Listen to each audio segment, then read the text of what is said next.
Before we dive in, make sure you hit subscribe and turn on notifications so you never miss another deep dive into survival strategies hidden in history. Today we're going to uncover a little-known Second World War home defense trick that, despite being decades old, still outsmarts modern intruders. It's not flashy, it's not expensive, but it's deadly effective if applied correctly, and I'll show you exactly how.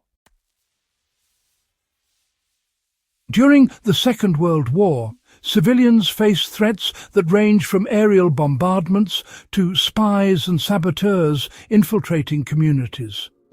With resources stretched thin, ordinary households had to get creative. One method, often overlooked in historical accounts, involved strategic deception and the careful manipulation of sightlines and access points in a home. This wasn't about building a fortress overnight, it was about understanding human perception, anticipation, and the psychology of intrusion, which remains just as relevant today. The first principle of this Second World War home defense trick is controlling visibility without being obvious. During the war, people learned that direct confrontation was risky. Instead, homes were designed to create misdirection. Windows were obscured with lattices, foliage, or angled shutters to allow inhabitants to observe the outside without being easily seen. Modern application is simple layered landscaping, or modern reflective films can give you the same advantage. By creating sightlines that favour the occupant while limiting exposure, you can monitor potential threats without alerting them that they're being watched. For instance, planting thorny shrubs below windows not only prevents easy access, but also subtly guides movement around the property, where you can anticipate intruder behaviour. Next, consider the strategic placement of noise cues and barriers.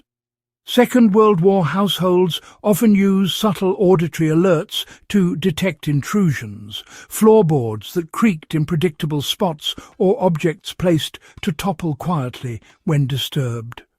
Today, you can mimic this with pressure-sensitive mats, thinly tensioned wires, or even improvised noise triggers in hallways or entry points.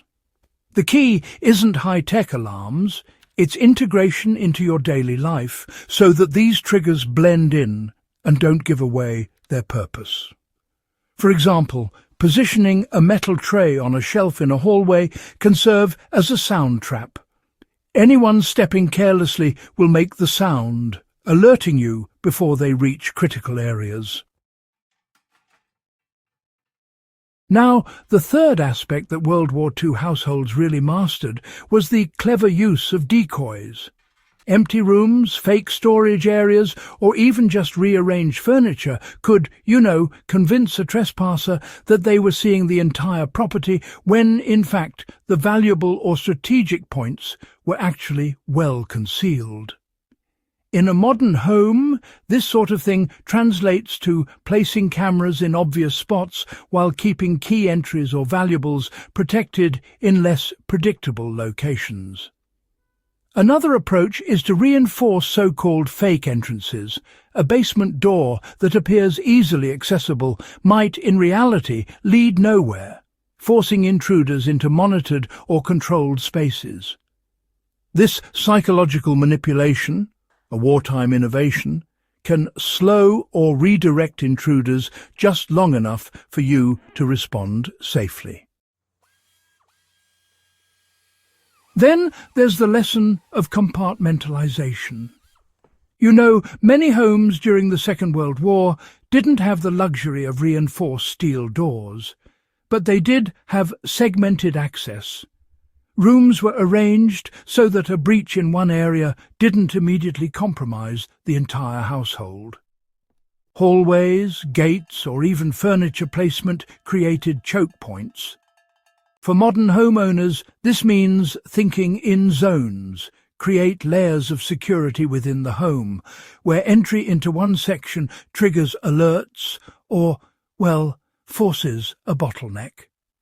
Even simple measures like locking interior doors or using heavy furniture to restrict pathways can replicate this wartime strategy effectively.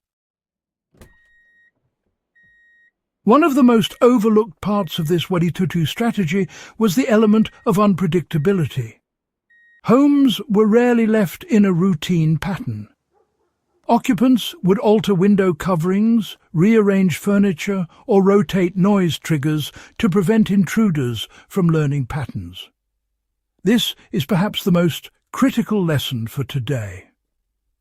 Predictable routines make modern intrusions easier, whether someone is attempting burglary, trespassing, or reconnaissance. By consciously varying lighting, window visibility, and pathways, you introduce uncertainty that works in your favor. Finally, practical integration of these historical tactics is surprisingly straightforward. Start by evaluating your property as a historian would. Note lines of sight, points of potential intrusion, and natural barriers. Then implement layered defenses that combine visibility control, noise cues, decoys, compartmentalization, and unpredictability. Test these methods as though you were planning an experiment, not a real-life scenario. Walk through your property at night, check for blind spots, and adjust so that your home's layout works for you as much as it works against a potential intruder. Even small interventions like angling hedges or adding a subtle creaking floorboard in a hallway echo the ingenuity of WWII.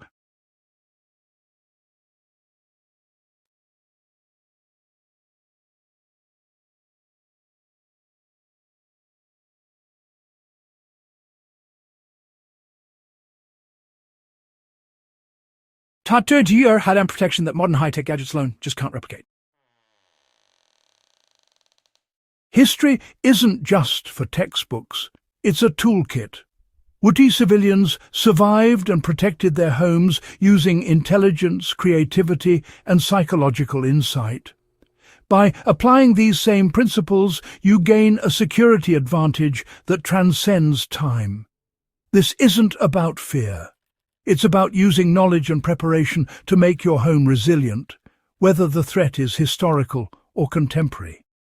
If this strategy intrigued you and you want to dive deeper into more historical survival tricks that still work today, make sure you subscribe and share this video with fellow history enthusiasts.